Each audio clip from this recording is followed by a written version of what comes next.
En el marco del Día Internacional de la Lucha contra el Cáncer de Mama, vamos a conversar con la ginecóloga Daniela Revelo sobre la detección y la concientización sobre el cáncer de mama. Hola Daniela, ¿cómo estás? Hola, ¿cómo estás, Eugenia? Bueno, en el marco del Día Internacional del Cáncer de Mama vamos a charlar un poco sobre este tema. ¿Qué es el cáncer de mama, Daniela?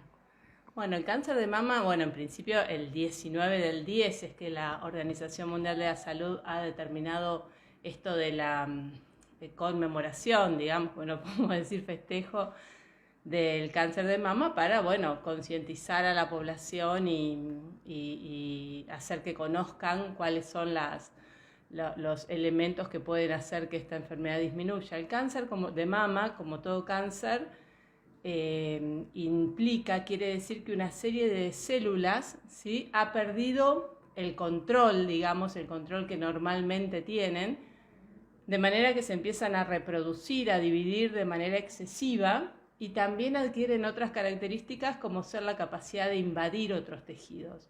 Eso es el cáncer en general. Este proceso en el cáncer de mama ocurre en una o en ambas mamas, ¿sí? Y tiene, digamos, el raro privilegio de ser el cáncer más frecuente en la mujer, ¿sí? No el que más muertes produce, pero sí el cáncer más frecuente de la mujer. Por eso hay un montón de políticas en todos los países tendientes a disminuir esta estadística. Vamos a hablar un poco de las prevenciones, pero antes hablemos de los síntomas. ¿Cuáles son los síntomas por ahí que pueden llegar a despertar la alerta? Bien, el cáncer de mama, como casi todos los cánceres, tienen un periodo muy, muy largo de asintomático, digamos, o sea que no hay síntomas específicos. Cuando los hay, algunos de ellos pueden ser, bueno, el tocarse un bulto, una tumoración en una de las dos mamas, puede ser enrojecimiento de la zona, retracción de la piel de la zona, en ocasiones dolor, y ahí hay un punto porque ustedes seguramente deben haber escuchado que si duele no es cáncer, ¿sí? Eso es así, pero no es tan así. Por supuesto que el dolor de la mama se llama mastalgia. La mayoría de las mastalgias no son debidas a cáncer de mama, pero bueno, hay algunas ocasiones en las que sí puede doler. Entonces, a la hora sí de derribar mitos, digamos, que tantas veces escuchamos, cuando uno tiene como síntoma dolor de la mama, también merece consultarse. Daniela, factores de riesgo que pueden llegar a generar que se presenten. Sí, sí. Los factores de riesgo, digamos, en líneas generales, los podemos dividir en factores de riesgos no modificables y factores de riesgo que sí podemos modificar, ¿sí?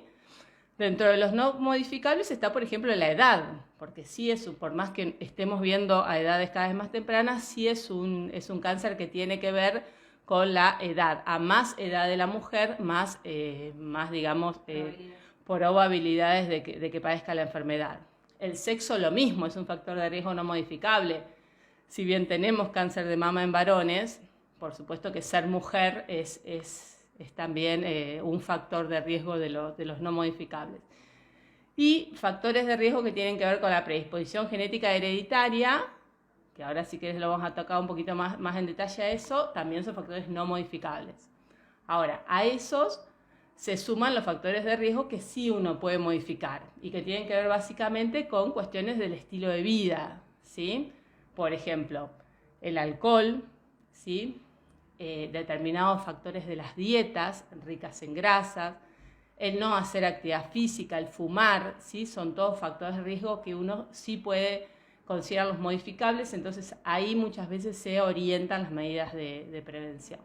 Bien, Daniela, y puntualmente este tipo de cáncer tiene unas pruebas de detección que son como muy concientizadas. ¿En qué constan? Exactamente, bueno, y eso es uno de los objetivos básicos de hacer esto de los días de tal cosa, ¿sí? Que la gente, que la población conozca cuáles son los mecanismos, digamos, en este caso se llama de prevención secundaria. Prevención secundaria quiere decir tendientes a detectar la enfermedad en los estadios más precoces posibles, ¿sí?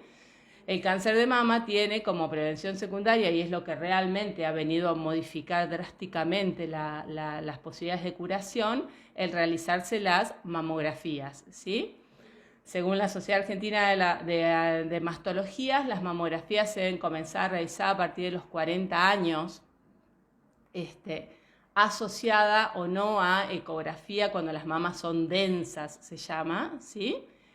Y en algunos pacientes de alto riesgo también se hace resonancia magnética, pero uno tiene que darse con el concepto de que el estudio que universalmente se hace como prevención secundaria de screening mamarios, se llama es la mamografía, ¿sí? Dijimos entonces a partir de los 40 años según la Sociedad Argentina, y en algún determinado grupo de pacientes, por ejemplo, en aquellas en las que puede haber más predisposición al cáncer hereditario, se comienza a hacer desde 10 años antes de que su familiar tuvo el cáncer de mama. No sé si se entendió el concepto. Bien, entonces, a grandes rasgos, los controles a partir de la edad, pero también hay controles que uno puede hacer en la casa, ¿no? En la casa. Sí, digamos que vos seguramente te referís al autoexamen mamario, ¿sí? El autoexamen mamario es, digamos, una cosa útil, podríamos decir, pero de ninguna manera es que podemos decir que es un elemento para prevenir el cáncer de mama, ¿sí?